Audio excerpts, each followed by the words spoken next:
Hey everyone, welcome back to another Literalist reaction video. I'm Dave. With me as always, my good buddy Music Master John Doe. Hey John. Hey, Dave, I understand you've done some traveling and you don't look like you're in the same room you were in I'm last. I'm not. Our astute viewers may remember that my wife's a traveling nurse, so we live on the road. So I am currently in Texas. So we'll probably do a couple of videos from Texas, and then I'm not really sure where my next videos will be from, but we'll find out. All right, well, there you are. I see you, so you're here. What do we got? As long as you're in Texas, gosh, we have to do the biggest little band in Texas, ZZ Top. Oh well, okay then. I think They're we've done one other ZZ Top. Yes, we did, and they're from Texas. If you want me to look back over time, I think we did Blue Jean That's Blues. right. It was fun. It was fun. It was. This, what we're going to do here is a combination of two songs that, because of a mistake by an engineer, ended up being very close together with very little break between. And as we've discussed before, album-oriented radio weren't Mhm. dealing with singles.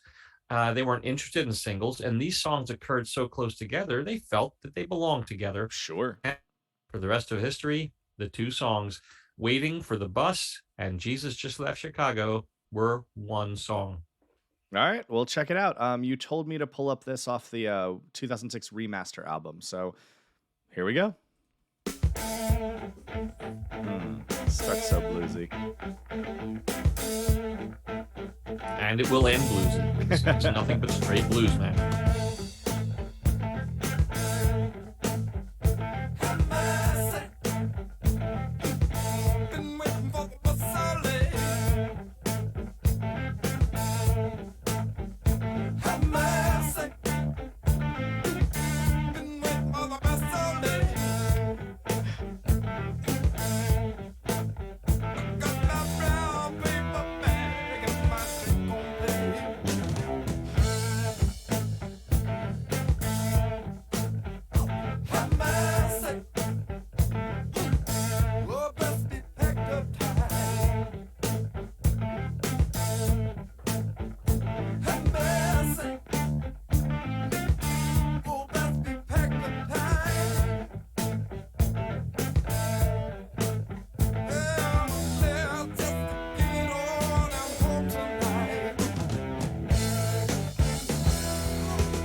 Yes, so far, I mean, just so bluesy. I really, really enjoy it a lot.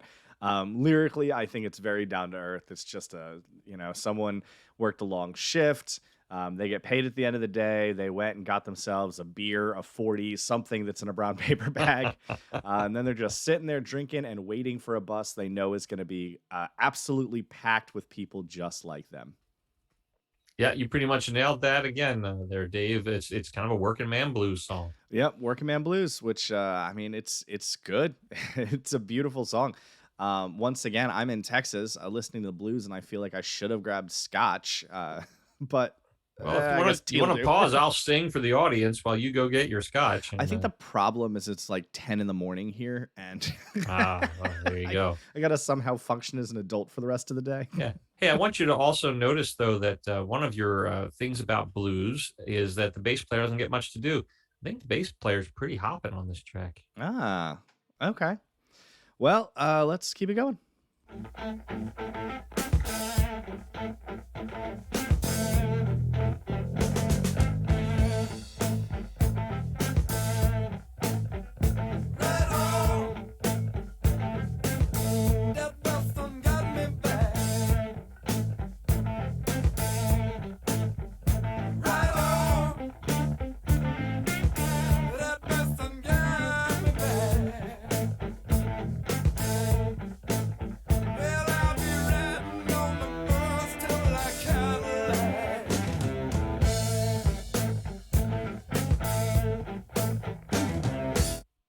All right. Now you said, This week is sacred. oh, Right in. it tried to play an ad.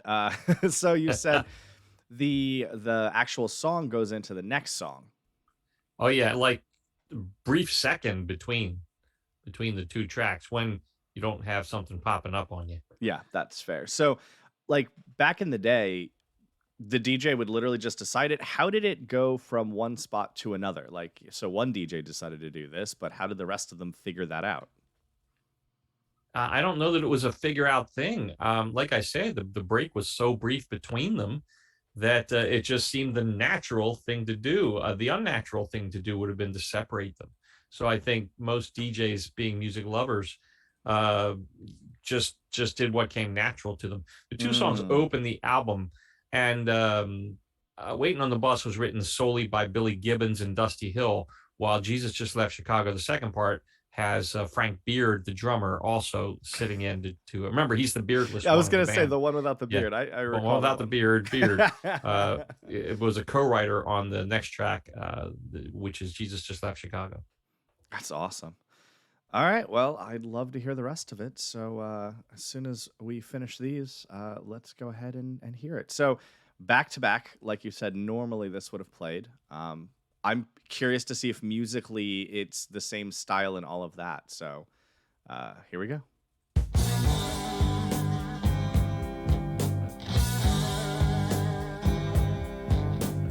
Jesus just left Chicago, and is back from New Orleans. It does sound like a slight shift in music. Understatement. Jesus just left Chicago, and is back from New Orleans.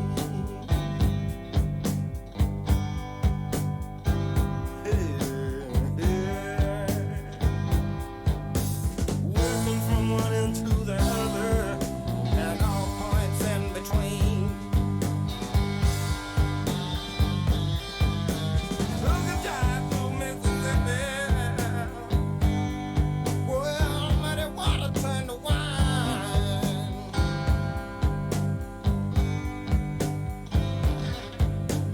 Took a jump through Mississippi. Muddy water turned to wine.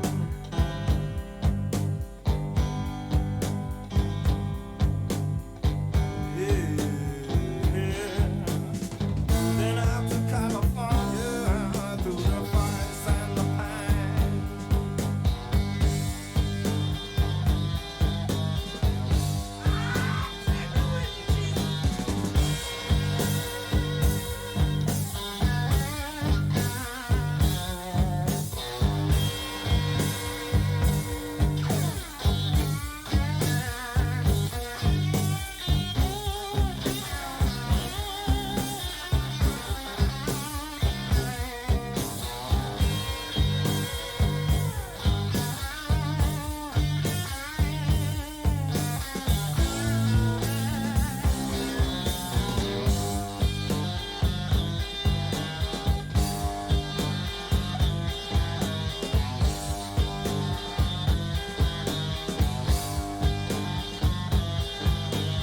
You might not see him in person, but he'll see you just the same.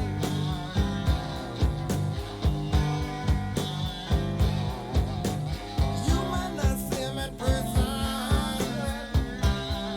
but he'll see you just the same.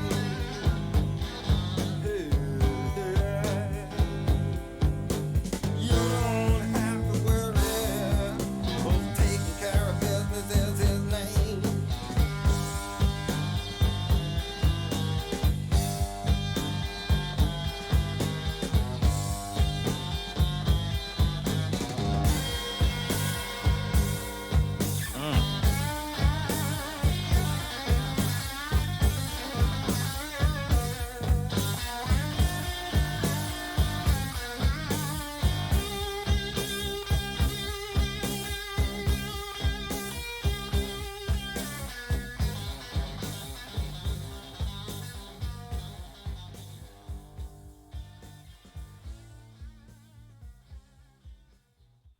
Mm. That was good. I I find it interesting that they play those back to back. I Okay. well, they don't sound the same. I'm not saying it's bad. They were both very enjoyable songs, but to me, they seemed like slightly separate songs. Well, it's the same with the Led Zeppelin situation of the exact same kind. "Live and Love and Made" is one of the songs. I'm trying to remember the title of the other one, but they're completely different songs, different drum beats, different everything, different Hmm. key, different theme, but they appear so close on the album, they just seem to belong together. Now remember, album-oriented music is used to songs like Steely bands like Steely Genesis, where a song could change on a dime. Mm. So the fact that the first song, "Waiting for the Bus," was a mere 2 minutes 53 seconds, which makes album-oriented rock DJs of the '70s go, "Ha ha ha! That's a cute introduction."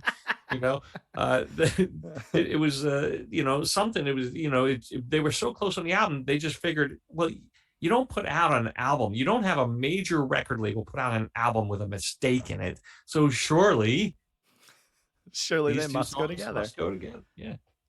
Interesting, interesting. Yeah, I definitely do wish we had more of that nowadays. I think it would be a lot of fun, but you're right. If you view these two songs as movements in a classical piece, it makes a lot of sense to make that full transition to a different song. I mean, Right, or it like even opera where you have two different characters speaking two different things. and that's exactly what I was gonna say because you even had two different singers, and so the tone of the song changed. The style, obviously, that bluesy style. It's the same band. Definitely I stuck in don't that know that I genre, don't know but that it was two different singers. Just Frank Beard happened to help write the third one, the second song, as it opposed to sounded a little different. It might not have been. I have not listened to enough ZZ Top to purport to be able to tell the difference. But the um, strange thing for me is on Spotify that Jesus Just Left Chicago has 18.6 million plays, where Waiting for the Bus only has 12 million. So clearly the album oriented radio gone on yeah. today's listeners. Oh yeah, you're right. Both super fun though. I have to say. I mean, I'm a sucker for the blues anyway. But in general, mm, I would listen to those sweet tones again, 100%. I couldn't That agree more. That's an awesome playlist song, and you've made a wise choice, my friend. Hey, where should we go with next for Mr. Dave? You tell us. Leave something in the comments, and if you like the video, we sure do appreciate it. I have to say, one of my favorite things that happened is my wife poked her head in the door when we were recording that because we were about to head out for barbecue in Texas, which I think is the perfect transition Ha, from that dang. song. Perfect. You know what? You're going to go play those two songs. You're not allowed to listen to the rest of Tres Hombres because we're probably going to be covering those over time. Fair enough.